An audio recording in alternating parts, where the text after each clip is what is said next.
और देखो निश्चिंत हो जाओ। हमें हर समय पुलकित रहना है कि हमारा संबंध श्री जी से, हमारा कल्याण साधना से नहीं, संबंध से होगा। अपने कल्याण की बात सोचना शरणागति में कलंक है। मैं प्रभु का हूं, प्रभु मेरे, इसी से कल्याण हो जाएगा।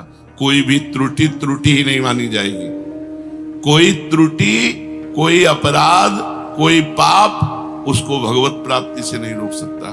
उस म्रियमाण भक्त का मैं स्वयं स्मरण करता हूं और उसको परम गति प्रदान करता हूं। और जिसको अपनी साधना का सहारा नहीं, केवल विश्वास प्रभु का है, उसका परम कल्याण हो गया। भगवान के साथ जो अपनापन है, जो भगवान के प्रति भाव प्रकट हो गया है, वो भाव उसका परम मंगल कराता है। योगिनाम अपि सर्वेषां मद्गते नान्तरात्मना श्रद्धावान भजते यो माम सामे युक्त तमो मतः। बहुत सुंदर बात भगवान ने कही। यही अपने लोगों की बात है। जो अपने लोगों की बात है वो इस श्लोक की बात है। पीछे जो आप लोगों ने सुना कि भ्रष्ट हो जाने पर वो अन्य लोगों के भोगों को भोगने के बाद, श्रीमान कुलों में जन्म लेने के बाद, हो सकता है एक जन्म और लेने के बाद तब भगवत प्राप्ति हुई। अपने लोगों की नहीं, अपने शरणागत हैं, अपने योगी नहीं है, न तपस्वी हैं, न ज्ञानी हैं, न कर्मयोगी हैं, अपने शरणागत जन हैं। अजात पक्षा युमातरम खगा। जैसे छोटा सा बच्चा घोंसले में बैठे अपनी माँ की बाट जो होता है, ऐसे हम प्रियालाल की कृपा के पात्र हैं। हम उनकी कृपा से चल रहे हैं। हम उनका जस गाते हैं, उनका नाम जप करते हैं, उनकी जूठन पाते हैं, उनके धाम के वासी, उनके आश्रित हैं। हमको ये गतियां नहीं मिलेंगी। हमसे अगर चूक भी हो जाएगी तो हमारी श्री जी का स्वभाव है। अवगुण करे समुद्र सम गनत न अपनो जानी राई के सम भजन को मानत मेरु समान। राई बहुत छोटा दाना होता है। अगर थोड़ी भी सेवा बन गई, थोड़ा भी भजन बन गया तो हमारी प्रियाजू से सुमेरु पर्वत के समान मानती। और अगर पाप बन गया समुद्र के समान तो मानती ही नहीं है। इसलिए हमारा अगला जो जन्म है वो नहीं होगा। हम इसी जन्म में प्रियाजू को प्राप्त करेंगे, क्योंकि हम अपनी साधना के बल से नहीं चल रहे। मेरे बल से वृंदावन रानी, हम इनके सहारे चल रहे हैं। हम शरणागत हैं। हम तपस्वी योगी नहीं हैं, हम कर्म योगी नहीं हैं, हम ज्ञान योगी नहीं हैं, हम प्रेम योगी हैं। प्रियालाल के चरणारविंद की शरण में है। जो शरणागत के अभय करके उसके सारे अपराधों को न मानते हुए, मानती ही नहीं, क्षमा करने की बात जाने दो। अवगुण करे समुद्र सम, एक दो अपराध नहीं किए, सैकड़ों पाप किए इसने, बोले मानती ही नहीं कि इसने किया है। ऐसी हमारी प्रियाजू है। अवगुण करे समुद्र सम गनत न अपनो जाने। ये मेरा है। अपने यहां प्राय इस बात की जय है कि हम श्री जी के हैं, हम लाडली जी के हैं। हमारा साधन भजन क्या है? उच्छिष्टामृत भुक्त वैव चरितम श्रणवस्त वैव। नाम का जप करना, उनके चरणों के आश्रित रहना, बस इतना ही हमारा जीवन है। उनके जूठन को पा रहे हैं, उनका जस गा रहे हैं, उनका जस सुन रहे हैं, नाम जप कर रहे हैं, सेवा कर रहे हैं, उनके भरोसे उनके घर में पड़े। भगवत प्राप्ति पक्की है, चाहे जितनी बड़ी चूक हो जाए। प्रियाजू चूक मानती ही नहीं। भगवान कह रहे हैं अब इस योग को समझना है, ये अपना योग है। भगवान कह रहे हैं योगिनाम अपि सर्वेषां मद्गते नान्तरात्मना श्रद्धावान भजते यो माम सामे युक्त तमो मता। संपूर्ण योगियों में जो श्रद्धावान भक्त हैं, मुझ में तल्लीन होकर भजन में लगे हुए हैं, जो मेरा भजन करते हैं, बस मेरे मत में सर्वश्रेष्ठ योगी वही है। तपस्वियों से भी, ज्ञानियों से भी और कर्मयोगियों से भी भगवान ने श्रेष्ठ योगी कहा भजन करने वाले को। केवल एक ही काम है, ये सब भजन के अंतर्गत आता है। लीला गायन, लीला श्रवण, नाम कीर्तन, ठाकुर सेवा, ये सब संत सेवा, संत संग, ये सब भजन के अंग हैं। संपूर्णता को भजन कहते हैं। योगिनाम अपि सर्वेषाम, जितने योगी वर्णन किए गए शास्त्रों में, जिनमें भगवान ने कर्म योग, ज्ञान योग और तपस्या योग का वर्णन किया, वैसे और भी योग हैं। सांख्य योग, हठ योग, मंत्र योग, लय योग, बड़ी साधनाएं शास्त्रों में वर्णन की गई हैं। भगवान कहते हैं, क्योंकि भगवान के लिए ही सारे योग हैं, तो भगवान कह रहे हैं मेरे मत में तो सबसे बढ़िया भगवान ही का तो मत हुआ। मेरे मत में योगिनाम अपि सर्वेषाम मद्गते नान्तरात्मना श्रद्धावान भजते यो माम सामे युक्त तमो मता। इन सब योगियों से, तपस्वियों से, कर्म योगियों से, सांख्य योगियों से, लय योगियों से और भी जो हठ योग हैं, इन सबसे श्रेष्ठ है मेरा भक्त योगी, जो निरंतर भगवान के भजन में लगा हुआ है। या श्रद्धावान, जो मेरे में केवल श्रद्धा करता है, योगों पे नहीं, योग पे नहीं, उसका योग से कोई मतलब नहीं, उसको मेरी प्रिया जो, मेरे लाल जो, दुनिया से मतलब नहीं, अपने प्रियालाल को हृदय से लगाए, हर समय उन्हीं को कीर्तन सुनाना, उन्हीं को पद सुनाना, उन्हीं को भोग लगाना, उन्हीं के सामने नाचना गाना, उन्हीं के चरणों में सो जाना, उन्हीं के चरणों का चिंतन करते उठना, ये श्रद्धावान योगी है, जो भगवान जिसे पसंद करते हैं। मेरे पर श्रद्धा और विश्वास करता है और जिसके भीतर मेरी मापता है, साधना की नहीं। मेरे भगवान, मेरी प्रियाजू मेरा कल्याण कर देंगी, मेरी प्रियाजू मुझे मिलेंगी, मेरी प्रियाजू मुझ जैसे नीच को भी अपना बनाएंगी। उसकी अंदर केवल एक वृत्ति है, प्रियालाल, मैं ये साधन कर रहा हूं, इसके बल से भगवत प्राप्ति, वो मार्ग दूसरा हो गया। मैं भरोसे में हूं प्रियालाल के, वो अंदर की बात। उसकी सत्ता और महत्ता केवल प्रभु में। ऐसा वो श्रद्धावान भक्त मेरे में लगे हुए मन से मेरा भजन करता है, तो मदगते नान्तरात्मना माम भजते। भगवान कह रहे, मैं जो निर्णय कर रहा हूं सबसे बड़ा निर्णय है। भगवान का निर्णय सबसे बड़ा निर्णय है। भगवान कह रहे, जिसने मेरे में चित्त लगा दिया और मेरा आश्रय ले लिया और मेरा भजन कर रहा है, यो माम सामे युक्त तमो मता, मेरे मत में सबसे बड़ा योगी वही है। जब इस तरह से हमारा हृदय कि मैं प्रियालाल का, प्रियालाल मेरे, इसके बीच में कोई नहीं होना चाहिए, रुपया पैसा रिश्तेदार नातेदार कोई नहीं, मैं अकेला, केवल मेरे भगवान और मैं प्रभु का। बस अंतर में देखो, कोई मेरा नहीं होना चाहिए, सब कोई होते हुए भी मेरा कोई नहीं होना चाहिए। मेरे सिर्फ प्रभु और मैं प्रभु का, ये सबसे बड़ा योग है। तब मन स्वतः ही भगवान में लग जाता है, भगवान में अपनापन हो जाता है, प्रियालाल से अपनापन हो जाता है। अपने प्रियालाल, अपने ठाकुर जी, अपनी श्री जी, ऐसा नहीं लगता कि मतलब कोई और, अपनी श्री जी, अपने प्रियालाल। इसीलिए सबको सेवा रखनी चाहिए, जिससे अपनी सेवा में हम इतने तन्मय रहें कि सेव्य से प्रीति हो जाए। कल एक रोकर एकांतिक में साधक कह रहा था कि मुझे सबसे बड़ी चिंता है कि हमारे मर जाने के बाद हमारे ठाकुर जी की सेवा कौन करेगा।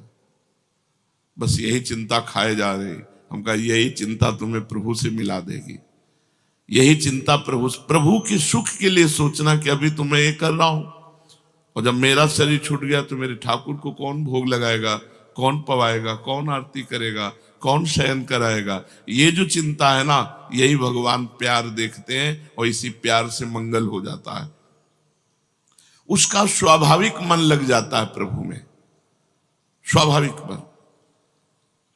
4 फूलों की सैया लगाकर देखो, रोज रात्रि में जब शयन कराओ, सुंदर 4 राय बेल के फूल डाले, गुलाब की पंखुड़ियां डाली, कोमल एक वस्त्र उसके ऊपर बिछा दिया कि फूल चुभे ना, क्योंकि फूल से भी सुकुमार हमारे प्रियालाल हैं। और ऐसे शयन कराओ, फिर देखो कैसा सुख मिलता है। फिर चरण चापो, देखो कैसा सुख मिलता है। भगवान इसी को कह रहे हैं, मेरे मत में सर्वश्रेष्ठ योगी है वो। खाते पीते, उठते बैठते, चलते फिरते, सोते जागते, सभी क्रियाओं में भगवान का नाम जप करता है, भगवान का चिंतन करता है। उसका मन भगवान में लगा रहता है। जो केवल प्रभु का हो जाता है, मैं केवल प्रियाजू का हूं। जिसका मन व्यक्तिगत कोई अस्तित्व तो नहीं रखता, प्रियाजू के लिए, ये फूल प्रियाजू के लिए, ये इत्र प्रियाजू के लिए, ये भोग प्रियाजू के लिए, जो देखा वो सब प्रियाजू के लिए, अपने लिए भूल गया। ये सबसे बड़ा योगी है। अपनी चाह भूल गया, अपने प्रियालाल के सुख के लिए उसकी व्यक्तिगत कोई चाह नहीं होती। उसकी साधन भजन जप कीर्तन श्रवण मनन सब प्रभु के लिए होता है, सब प्रभु के लिए, अपने लिए नहीं। अपना कल्याण हो, ये बात हट जाती है शरणागत की, क्योंकि अपना कल्याण तो हो चुका हम प्रभु की शरण में। अब हमें जो करना है अपने प्रभु के लिए करना है। उसकी जितनी भी परमार्थिक क्रियाएं हैं, साधन भजन जप कीर्तन श्रवण मनन, वो सब प्रभु के लिए होता है। और जो व्यवहार की क्रियाएं, खाना पीना चलना फिरना सोना जागना, ये सभी क्रियाएं, या खेती व्यापार नौकरी, सभी जीविका संबंधी क्रियाएं, वो सब प्रभु के लिए। तो उसकी दोनों क्रियाएं, परमार्थिक और व्यवहारिक, दोनों भजन हो जाती। रुपया कमा रहे हैं, जिससे परिवार है, परिवार प्रभु का है, प्रभु स्वरूप है, उसकी सेवा हो रही है। परिवार का सेवन वो भगवान की सेवा मान के करता है, उसका सब व्यवहार भजन बन जाता है। अनन्य भक्त के भजन के स्वरूप को भगवान यहां कह रहे हैं कि वो मेरी प्रसन्नता के लिए सारे कर्म करता है। मेरी प्रसन्नता के लिए एक कर्म करता है, अपनी प्रसन्नता के लिए, और एक भगवान की प्रसन्नता के लिए कर्म करता है। जो भी कर्म है, खेती किसानी व्यापार नौकरी व्यवहार, जो भी है, वो सब प्रभु की प्रसन्नता के लिए करता है और भगवान के परायण रहता है। वो केवल भगवान का भक्त है, संसार का भक्त नहीं। वो संसार की आसक्ति को छोड़ करके केवल भगवान से, इसलिए भगवान कहते हैं मदगते नान्तरात्मना, उसने अपनी अंतरात्मा मेरे को समर्पित कर दी। साम्य युक्त तमोमता, संसार से विमुख होकर अपना उद्धार करने वाले लगे हैं, उन सबको साधक कहते हैं, योगी कहते हैं। लेकिन ये अपने कल्याण के लिए नहीं लगा, ये अपने प्रियालाल को सुख पहुंचाने के लिए लगा है। हमारा कल्याण हो जाए तो याद ही नहीं आता। अगर सच्ची शरणागति है तो ये बात सुनकर कि वो भ्रष्ट योगी स्वर्ग जाएगा नरक जाएगा, ये होगा वो, तो आपको लगेगा सब मेरी बातें नहीं, मैं योगी हूं ही नहीं, मैं तो प्रियालाल की शरण में हूं। हमारा निर्णय संसार के भागवतिक विधान में नहीं होगा, हमारा निर्णय निकुंज में होगा। और निकुंजेश्वरी का स्वभाव ऐसा है, बड़ी करुणामयी दयामयी कृपामयी, अपराध मानती ही नहीं, छोटी सी सेवा को पहाड़ करके मानती। हमारा तो काम बन गया। हमें हर समय पुलकित रहना है कि हमारा संबंध श्री जी से है, हमारा कल्याण साधना से नहीं, संबंध से होगा। और इस संबंध को आचार्य गुरु ने करवाया है, हमारा कल्याण हो गया। कल्याण की बात अगर सोचकर तुम्हारे मन में क्षोभ हो तो अभी तुम शरणागत नहीं हो। अपने कल्याण की बात सोचना शरणागति में कलंक है। हमें प्रभु के विषय में सोचना है, प्रभु की चर्चा। हम तो जैसे नीच पामर हैं ही, हमको तो स्वीकार कर लिया श्री जी ने, हम तो श्री जी की शरण में। अब अपने विषय में क्या सोचना, अब श्री जी के विषय में सोचना, अब श्री जी की प्रसन्नता के लिए कार्य करना। जो संसार से विमुख होकर साधना में लगे हुए हैं, सगुण निर्गुण जो परमात्मा का भजन कर रहे हैं, ये सब युक्त तर हैं। परंतु जो केवल भगवान में लगा हुआ है, भगवान कह रहे हैं ये युक्ततम है, सर्वश्रेष्ठ है। केवल भगवान से मतलब है। वो भक्त युक्ततम तभी होगा जब कर्म योग, ज्ञान योग और भी तपस्या आदि योग, इनमें से किसी में उसकी रुचि नहीं।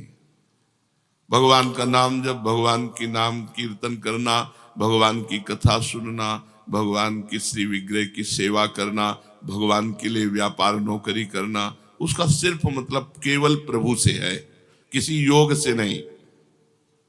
श्रद्धा विश्वास पूर्वक प्रभु में तल्लीन हुए मन से भजन करने पर वो उत्तम योगी कहा जाता है। उत्तम योगी कारण कि भगवान महायोगेश्वर है, संपूर्ण योगों के महान ईश्वर हैं।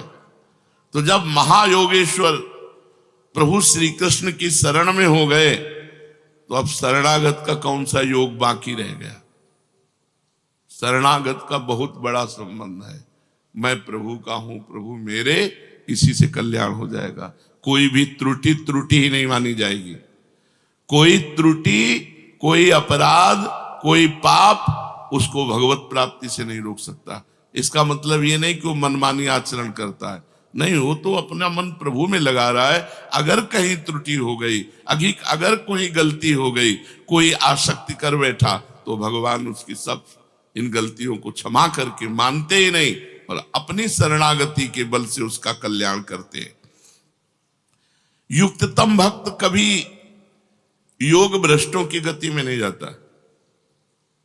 शरणागत भक्त कि उसका दोबारा जन्म होगा कुलवान धनवान या योगियों के कुल में, नहीं, इसी जन्म में। ये शरणागति की विशेष महत्ता है। भगवान ये मेरी शरण में है, भगवान देखते हैं, कारण कि उसका मन भगवान में लगा है। भगवान भी उसको कभी नहीं छोड़ते। हमारा लक्ष्य है कि हम बिहारी जी दर्शन करने जा रहे हैं, बिहारी जी देख ले कि हमारे लिए आ रहा है, और बीच में बाजार में फंस गया, इधर उधर देखने लगा, तो अंदर लक्ष्य तो चल रहा है ना कि यार बिहारी जी जाना है, यार समय हम इधर उधर, अंदर व्याकुलता लग रही, पर वो इतना मनोमोहक दृश्य है कि वो दृश्य देख रहा है, वो चाट पकौड़ी देख रहा है, पर अंदर चल रहा है उसके, यार बिहारी जी दर्शन करने जाना है। तो बिहारी जी इस बात को पकड़े, चाट पकौड़ी बीच में खाने लगा, इधर उधर देखने लगा, इस बात को बिहारी जी नहीं देखते। बिहारी जी देखते कि ये मेरे दर्शन के लिए चला है, बस इस बात का फल मिलता है, इस बात की कल्याण और सदगति होती है। जैसे कोई भगवान के भजन में चला, अब अंतिम समय इतनी पीड़ा है, इतनी कि वो भगवान का स्मरण नहीं कर पाया। शरणागत बेहोश हो गया, भगवान की याद करने लायक नहीं रहा। अन्य साधक योग भ्रष्ट कहा जाएगा, लेकिन यहां शरणागत की बात चल रही, तो भगवान उसकी याद करते हैं। वो योग भ्रष्ट कभी हो ही नहीं सकता। ततस्तम म्रियमाणम तो काष्ठ पाषाण सन्निभम अहम स्मरामि मद भक्तम नयामि परमाम गतिम। ये है बहुत बढ़िया बात। अब उसका हृदय काष्ठ के समान, पाषाण के समान दुख में ऐसा डूब गया मरते समय कि भगवान का स्मरण नहीं आया। यही सदगति बिगड़ जाती है। अन्य योगियों की यही सदगति बिगड़ती है। बेहोश हो गया, अधिक कष्ट में, मूर्छा में, और भगवान का स्मरण नहीं हुआ तो उसकी सदगति बिगड़ गई। लेकिन भक्त की जो शरणागत है, कह रहे हैं उस म्रियमाण भक्त का मैं स्वयं स्मरण करता हूं और उसको परम गति प्रदान करता हूं। अंतिम समय भक्त स्मरण करे तो सदगति, और भक्त मतलब जो और योगी है स्मरण ना करे तो उसकी गति बिगड़ जाएगी, लेकिन जो शरणागत है उसकी नहीं बिगड़ेगी। वो स्मरण करे न करे, भगवान उसका स्मरण करते हैं और उसको परम गति की प्राप्ति होती है। उस पंक्ति में अपने लोग बैठे हैं, अपने लोग इसी पंक्ति में बैठे, शरणागति की पंक्ति में बैठे। कितनी बढ़िया बात है कि अंत समय यदि हमारे से स्मरण नहीं हुआ तो हमारा स्मरण हमारी प्रियाजू कहेंगे और कहेंगे बुला उसको। अन्य कोई गति नहीं हो सकती अब, अपने लोगों की अन्य कोई गति नहीं, योग भ्रष्टों वाली गति नहीं। हाँ, पर अन्य भी कितनी सुविधाजनक है कि अगर वो भ्रष्ट भी हो गया है तो दिव्य लोकों के भोगों को भोग कर श्रीवान कुलवानों के कुल में जन्म होना।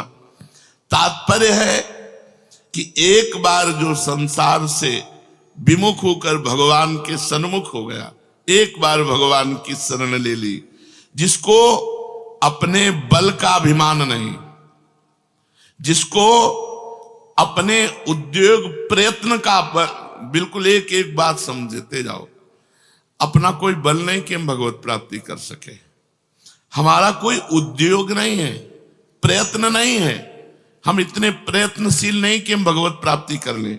और जिसको अपनी साधना का सहारा नहीं, केवल विश्वास प्रभु का है, उसका परम कल्याण हो गया, वो भगवत प्राप्ति कर ले। अपने लोग इसी लाइन में है, ना अपनी कोई साधना, ना अपना कोई प्रयत्न है, ना अपना कोई बल है, अब तो प्रियाजू के सहारे हैं, जैसे प्रियाजू चलावे।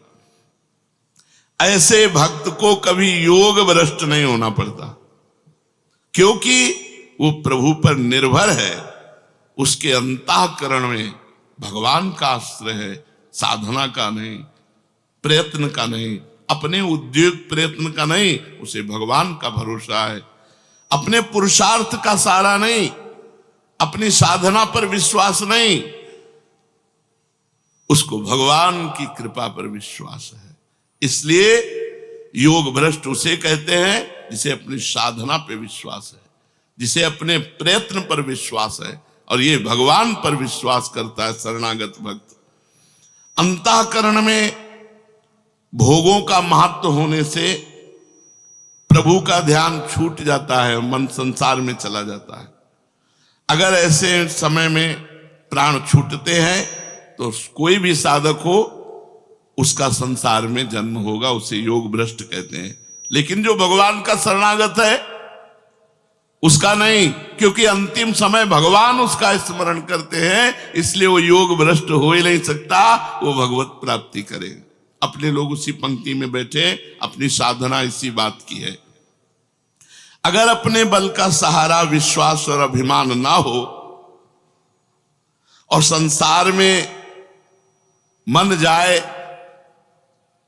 तो भगवान का भरोसा है तो योग भ्रष्ट नहीं माना जाएगा।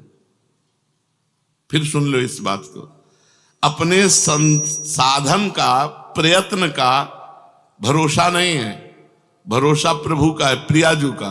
और मन खूब संसार में जा रहा है, उसका मन संसार में जा रहा है, वो अंतिम समय भी संसार में चला गया, तो वो योग भ्रष्ट नहीं होगा, क्योंकि प्रियाजू इसका स्मरण करेंगे और वो प्रियाजू के पास पहुंच जाएगा। अपने लोग बेपरवाह रहिए, हम श्यामाजू केवल अभिमानी, टेढ़े रहे मोहन रसिया सो बोले अटपट बानी। ये बात बैठा लो, हृदय में बैठालने की है। अब हमारा अंतिम नहीं बिगड़ेगा, क्योंकि अंतिम में प्रियाजू हमें याद करेंगी।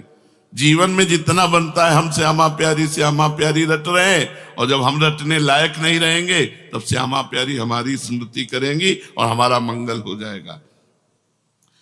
कारण कि ऐसी अवस्था में मन तो संसार में चला गया, लेकिन आश्रय भगवान का है, इसलिए आश्रय से उसका कल्याण हो गया।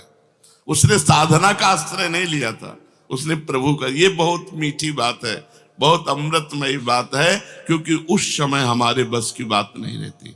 हमारे बस की बात तो अभी भी नहीं है, जब मन जहां चाहता है वहां चला जाता है। तो उस समय, अंतिम समय जब हमारा आएगा, उस समय मेरे बस की बात नहीं, तो उस समय प्रियाजु स्मृति करके हमारा परम कल्याण, परम मंगल करती। ऐसे निर्भर भक्त का चिंतन भगवान स्वयं करते हैं, जिससे वो योग भ्रष्ट ना होकर भगवत प्राप्त हो जाता है। जय हो। संसार का संबंध विच्छेद होने से योगी बंधन मुक्त होता है, लेकिन ये संसार का चिंतन करने पर भी भगवान को प्राप्त होता है। ये खास बात है शरणागति की। अंतिम समय संसार का चिंतन चला गया, लेकिन आश्रय किसका है? प्रियाजू का। अंदर आश्रय प्रियाजू का, प्रभु का आश्रय। तो इसका परम कल्याण आश्रय से हुआ, मन आने जाने से नहीं। ये है शरणागति की विशुद्ध महिमा। वो निर्विकार परम सुख, परम शांति, परम आनंद का अनुभव करेगा।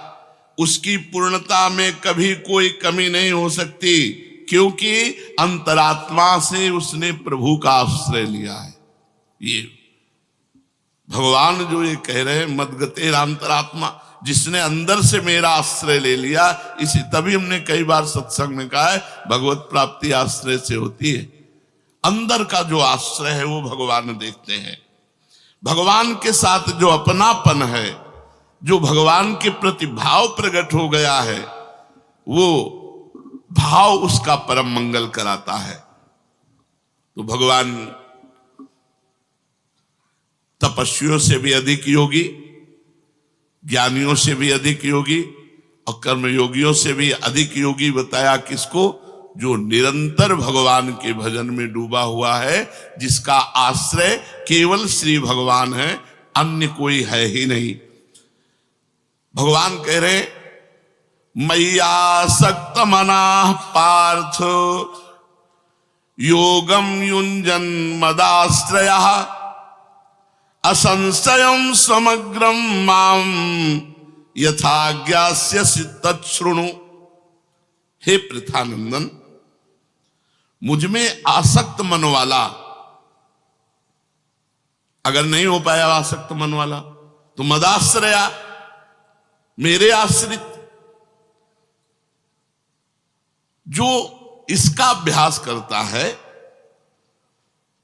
तो तू मेरे जिस समग्र रूप को निसंदेह जिस प्रकार जान सकेगा, उसको उसी प्रकार से सुन। मय्यासक्त, मेरे में ही जिसका मन आसक्त हो गया है। देखो, खास बात देखी जाती है, जैसे हृदय से हमारे लोगों का लक्ष्य भगवत प्राप्ति है, प्रियाजू है। अब बीच में हम किसी भी में फंस जाते हैं तो फंसना नहीं माना जाएगा। वो तो रास्ते में वो जो प्रभु है वो देख रहे हैं कि चला मेरी तरफ है, इसका लक्ष्य मैं हूं, इसका आश्रय मैं हूं, पर मेरी दुरंत माया है, ये आकर्षित हो गया, तो मेरी ही तो माया है, इसलिए भगवान से। अगर जो साधक मय्यासक्त मना, प्रभु में ही जिसका मन आसक्त हो गया है, सारा स्नेह बटोर करके प्रभु के चरणों में सबकी ममता ताग बटोरी, मम पद मन बांध बर डोरी, ये मय्यासक्त मना है।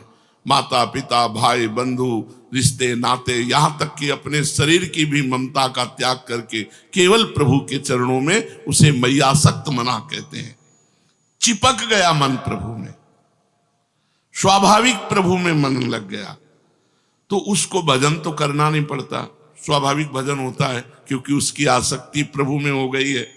स्वाभाविक मेरी याद आती है, उसको कभी विस्मृति नहीं होती, मैं चाहता हूं कि तू ऐसा बन। मय्यासक्त मना पार्थ, पार्थ मेरे आसक्त बन।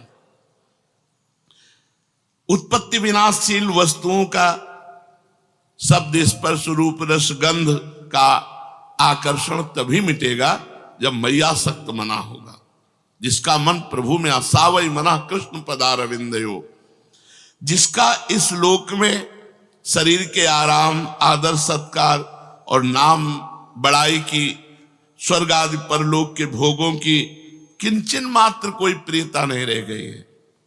मय्यासक्त मना, शरीर के आराम की व्यवस्था, मान बढ़ाई, नाम प्रणाम नमस्कार, लोक परलोक के भोग, इन सब से कोई प्रियता नहीं, मेरी तरफ खिंचाव है। ऐसे उपासक को मैयासक्त मना कहते हैं। साधक कैसे भी प्रभु में लग जाए वो मैयासक्त हो ही जाएगा। अगर वो कहीं इधर उधर चलेगा ना, मन चलाएगा, तो उसको ऐसी ठोकर लगेगी कि अपने आप सही मार्ग में चलेगा। पक्का मान लो, जिससे आसक्त होगा वही ऐसे वचन कहेगा, वही ऐसी क्रिया कर देगा कि उसका मन हो जाएगा, अरे मैं तो परमार्थ छोड़कर, भगवान छोड़कर इसके लिए आसक्त हो रहा हूं, ये हमें क्या, वो अपने आप सही रास्ते में आ जाएगा। जिधर वो आसक्त होना चाहेगा, तो ये भगवान की भी तो जिम्मेवारी है। भगवान खींचते हैं, कृष्ण आकर्षण। हमको और कोई विषय खींच करके अपने में रोक नहीं सकता अब, क्योंकि भगवान ने खींचा है। खड़े हो सकते हैं, लड़खड़ा सकते हैं, लेकिन लक्ष्य नहीं बदल सकता। अब ये लक्ष्य नहीं बदल सकता कि चलो अब ये भोग मिल गया, विश्राम नहीं। उसका लक्ष्य अंदर जागृत है, भगवत प्राप्ति। अंदर लक्ष्य उसका जागृत है, भजन। और थोड़ी देर के लिए मनोरंजन के लिए रुक गया, तो उसी मनोरंजन में ऐसी चोट पहुंचाई जाएगी कि उसका हृदय व्याकुल होकर फिर भगवान की तरफ भाग पड़ेगा।